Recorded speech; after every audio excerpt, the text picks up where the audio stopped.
Bismillahirrahmanirrahim. Assalamualaikum warahmatullahi wabarakatuh. Halo, perkenalkan nama saya Nur Aisyah dengan NIM 121700760 dari kelompok Gauss. Oke, pada video kali ini saya akan menjelaskan tentang 7 macam alat dan komponen elektronika. Oke, yang pertama adalah solder. Apa itu solder? Solder merupakan alat bantu kerja yang memiliki fungsi untuk menyambungkan sebuah rangkaian atau komponen pada peralatan elektronika. Alat ini bekerja untuk menghasilkan panas untuk melelehkan timah sebagai tambahan proses penyambungan. Adapun jenis-jenis solder, yang pertama yaitu adalah solder biasa. Inilah solder biasa. Solder biasa jenis ini merupakan solder yang paling mudah ditemui di pasaran karena harganya yang relatif murah, serta solder jenis ini mudah digunakan karena tidak memerlukan teknik khusus seperti untuk komponen untuk menyambungkan komponen yang berukuran besar. Yang kedua adalah solder pengontrol suhu.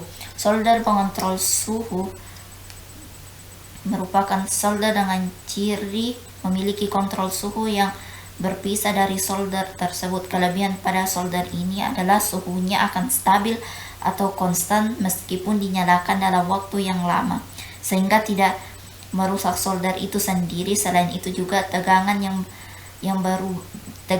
berubah-ubah, naik turun, dan tidak akan mempengaruhi solder suhu tersebut. Yang ketiga adalah solder uap. Solder uap merupakan solder dengan harga yang cukup mahal karena memiliki cara kerja yang berbeda di mana proses penggunaannya menggunakan udara. Untuk penggunaannya, Anda perlu memerhatikan dan mengetahui dua hal pengaturan. Yang pertama adalah kekuatan panas yang dihasilkan melalui mata solder, dan pengaturan kedua adalah tekanan udara yang dihembuskan.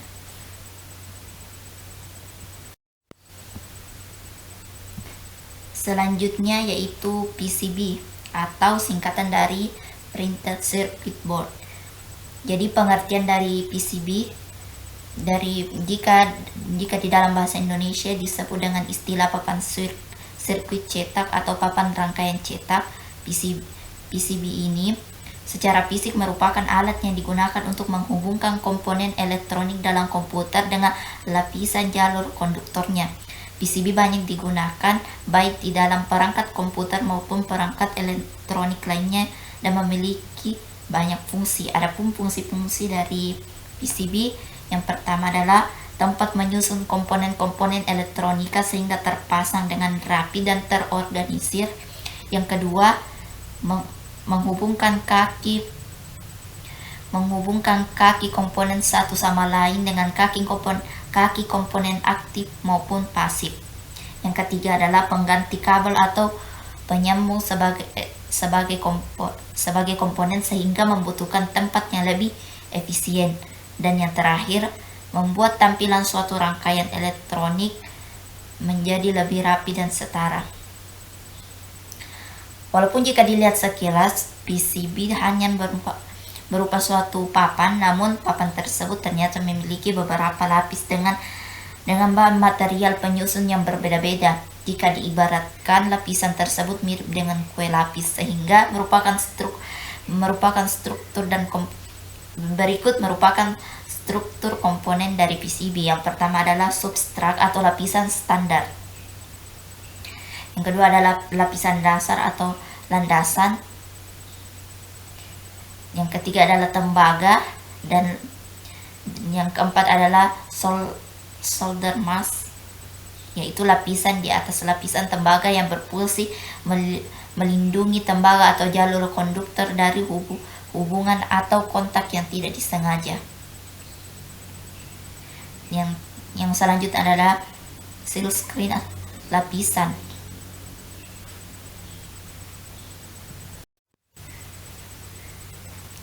Selanjutnya yaitu jenis-jenis dari PCB. Yang pertama adalah single slide PCB. Apa itu single slide PCB? Yaitu adalah jenis PCB yang hanya memiliki satu lapisan komponen tembaga di salah satu sisi substratnya. PCB jenis ini banyak digunakan untuk rangkaian elektronik sederhana dengan biaya produksi yang relatif murah. Yang kedua adalah double slide PCB, yaitu adalah jenis PCB dengan dua lapisan tembaga di masing-masing sisi substratnya. Biasanya terdapat di lubang-lubang yang berfungsi sebagai penghubung kedua lapisan tembaga tersebut. Dan yang terakhir adalah multiplier PCB, yaitu PCB yang memiliki beberapa lapisan tembaga yang jumlahnya lebih dari dua lapisan. Antara lapisan tembaga dan PCB multiplier dipisahkan dengan lapisan isolator. Biasanya digunakan untuk rangkaian elektronik kompleks yang membutuhkan cukup banyak konduktor. Terdapat beberapa jenis multiplier PCB, ada yang 4, 6, 10 hingga 16 lapis tergantung dari kerumitan rangkaiannya. Dan yang ketiga yaitu resistor. Seperti ini. Resistor merupakan salah satu kategori komponen elektronika pasif yang memiliki fungsi dan kegunaan sebagai penghambat dan pembatas aliran listrik dalam suatu rangkaian. Komponen ini termasuk komponen elektronika yang paling sering didapati dan paling banyak dipakai hampir di semua rangkaian elektronika. Biasanya disingkat dengan huruf R yang menyatakan tekanan atau hambatan. Adapun 4 warna resistor, yang pertama adalah coklat, yang kedua adalah orange, yang ketiga adalah emas, dan yang terakhir adalah hijau.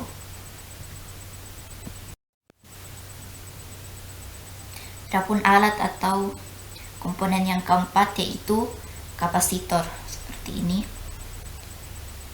Kapasitor atau yang juga disebut dengan kondensator merupakan komponen elektronika pasif yang dapat menyimpan muatan listrik dalam waktu sementara dengan satuan kapasitasnya adalah farad. Adapun macam-macam kapasitor, yang pertama adalah kapasitor nilai tetap. Kapasitor nilai tetap merupakan kapasitor yang nilainya konstan atau tidak dapat diubah walaupun berubah-ubah. Berikut ini adalah jenis-jenis kapasitor dengan nilai tetap, yaitu kapasitor keramik seperti yang saya pegang. Kapasitor keramik merupakan kapasitor yang isolatornya terbuat dari keramik dan berbentuk bulat tipis ataupun persegi panjang. Yang selanjutnya adalah kapasitor polyester. Kapasitor polyester merupakan kapasitor yang isolatornya terbuat dari polyester dengan bentuk persegi 4. Selanjutnya adalah kapasitor kertas. Kapasitor kertas adalah kapasitor yang isolatornya terbuat dari kertas dan memiliki polaritas arah atau dapat dipasang bolak-balik. Yang selanjutnya adalah kapasitor mika.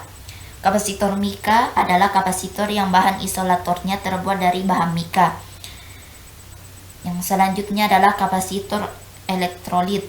Apa itu kapasitor elektrolit? Jadi kapasitor elektrolit merupakan kapasitor yang bahan isolatornya terbuat dari elektrolit dan berbentuk tabung ataupun silinder. Dan yang terakhir adalah kapasitor tantalum. Kapasitor ini merupakan kapasitor yang memiliki polaritas arah positif dan juga negatif, seperti halnya kapasitor elektrolit dan bahan isolator lainnya yang berasal dari elektrolit. Adapun jenis kapasitor yang kedua yaitu kapasitor variabel.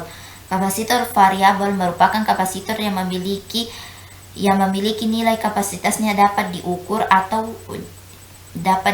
atau berubah-ubah secara fisik. Kapasitor variabel ini memiliki dua jenis. Yang pertama adalah Farco variabel kondensator. Yaitu kapasitor yang terbuat dari logam dengan ukuran yang lebih besar dan umumnya digunakan untuk memilih gelombang frekuensi dalam rangkaian radio. Dan yang terakhir adalah trimmer. Trimmer adalah jenis kapasitor variabel yang memiliki bentuk yang lebih kecil sehingga memerlukan alat seperti obeng untuk dapat memutar poros pengaturannya. Adapun alat dan komponen selanjutnya yaitu adalah dioda. Apa itu dioda? Jadi dioda merupakan komponen elektronika yang dapat menghambat arus listrik ke satu arah saja. Adapun jenis dioda yang pertama yang seperti saya pegang kali ini merupakan dioda normal. Dioda normal yaitu dioda yang paling sering ditemui dalam rangkaian elektronika, terutama pada rangkaian pencatu daya atau power supply dan rangkaian frekuensi radio.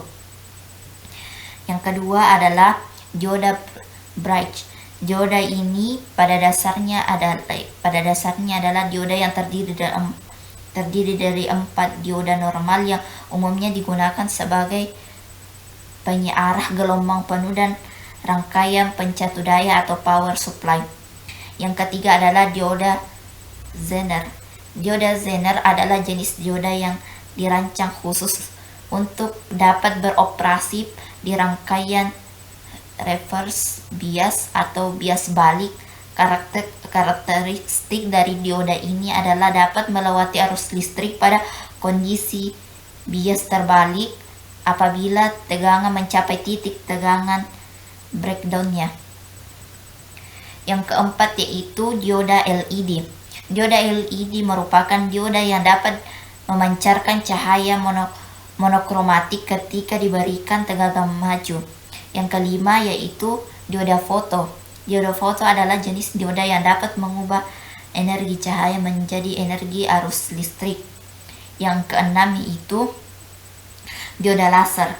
Dioda laser merupakan jenis dioda yang dapat menghasilkan radiasi atau cahaya koheren yang dapat dilihat oleh mata dan spektrum inframerah ketika dialiri arus listrik.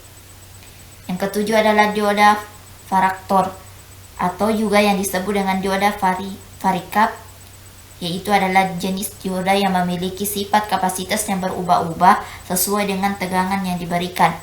Yang kedelapan adalah dioda tuner. Dioda tuner atau dioda terowongan adalah jenis dioda yang mampu beroperasi pada kecepatan yang sangat tinggi dan dapat berfungsi dengan baik pada gelombang microwave. Dan yang terakhir adalah dioda Schottky. Dioda ini merupakan dioda dengan tegangan yang maju dan lebih rendah dari dioda normal pada umumnya. Adapun fungsi-fungsi dari dioda, yang pertama sebagai penyearah, yang kedua sebagai penstabil tegangan, yang ketiga pengaman atau sekering, yang keempat sebagai rangkaian clipper, yaitu untuk memangkas atau membuang level sinyal yang ada di atas atau di bawah level dengan tegangan tertentu. Yang kelima yaitu tegangan rangkaian clamper, yang keenam itu sebagai pegangan tegangan, dan terakhir ada sebagai induktor.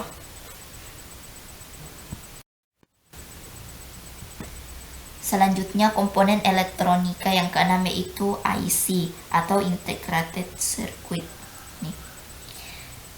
IC merupakan suatu komponen elektronika yang dibuat dari bahan semikonduktor, di mana IC merupakan gabungan dari beberapa komponen seperti resistor, kapasitor, dioda, dan transistor yang telah terintegrasi menjadi sebuah rangkaian berbentuk chip kecil. IC digunakan untuk beberapa keperluan pembuatan peralatan elektronik agar mudah dirangkai menjadi peralatan yang berukuran relatif lebih kecil. Seperti ini. Fungsi IC seperti yang telah dikatakan tadi, bahwa fungsinya dari komponen IC sangatlah bermacam-macam, tergantung dari komponen penyusunnya itu sendiri. Namun jika dilihat dari fungsinya, IC dapat diklasifikasikan menjadi dua jenis, yakni adalah IC linear dan juga IC digital. Adapun fungsi dari IC linear, yang pertama penguat data, penguat operasional, penguat sinyal mikro, penguat RF dan IV, dan multiplier voltage komparator, regulator tegangan, dan penerima frekuensi radio. Sedangkan fungsi dari IC digital yaitu gerbang logika, flip-flop, timer, counter, clock, multiplexer, dan juga memori, kalkulator, mikrokontroller, dan juga mikroprosesor. Dan adapun alat dan komponen elektronika yang terakhir itu adalah sensor.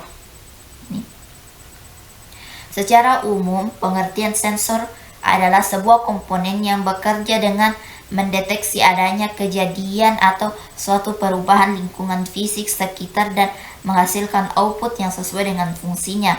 Dalam sistem elektronika, pengertian sensor adalah jenis transceiver yang memiliki fungsi untuk mengolah input atau masukan seperti suara, getaran, gerak, panas, cahaya, magnetis, dan kimia yang menjadi tegangan atau arus listrik yang kemudian diproses guna menghasilkan sebuah output. Adapun jenis-jenis sensor yaitu sensor cahaya atau sensor sinar. Sensor cahaya atau sensor sinar merupakan sebuah sensor yang mengubah energi cahaya menjadi energi listrik, yang juga sering disebut dengan fotosensor. Sensor ini juga digunakan sebagai objek-objek yang memiliki bentuk warna atau cahaya untuk kemudian diolah menjadi daya yang berbeda-beda. Yang kedua adalah sensor suhu. Sensor suhu merupakan jenis sensor yang digunakan untuk mendeteksi sebuah suhu. Yang ketiga adalah sensor tekanan. Sensor jenis ini digunakan transducer yang bekerja untuk mengukur tegangan kawat, di mana mengubah tekanan mekanis menjadi sinyal listrik. Dasar penginderannya dari perubahan tekanan pengantar akibat perubahan panjang dan luas penampangnya. Yang keempat adalah sensor kecepatan. Sensor kecepatan merupakan sebuah sensor yang digunakan untuk mendeteksi kecepatan gerak suatu benda yang kemudian diolah ke dalam format sinyal elektrik. Yang kelima yaitu sensor ultrasonik. Sensor jenis ini bekerja berdasarkan prinsip pantulan gelombang suara, di mana mampu menghasilkan gelombang suara yang kemudian menangkapnya kembali dengan perbedaan waktu sebagai dasar penginderannya. Yang keenam yaitu sensor magnet. Sensor magnet merupakan alat yang dipengaruhi oleh medan magnet dan mampu memberikan perubahan kondisi dalam keluaran. Yang ketujuh adalah sensor penyandi. Sensor penyandi ini berfungsi untuk mengubah gerakan linear atau perputaran menjadi sinyal digital. Dan yang terakhir adalah sensor proximity. Itu sensor yang mampu mendeteksi adanya sebuah benda yang berada di dekatnya tanpa melakukan kontak fisik secara langsung. Dan itulah tadi alat dan komponen listrik yang saya jelaskan. Semoga bermanfaat. Sekian dan terima kasih. Wassalamualaikum warahmatullahi wabarakatuh.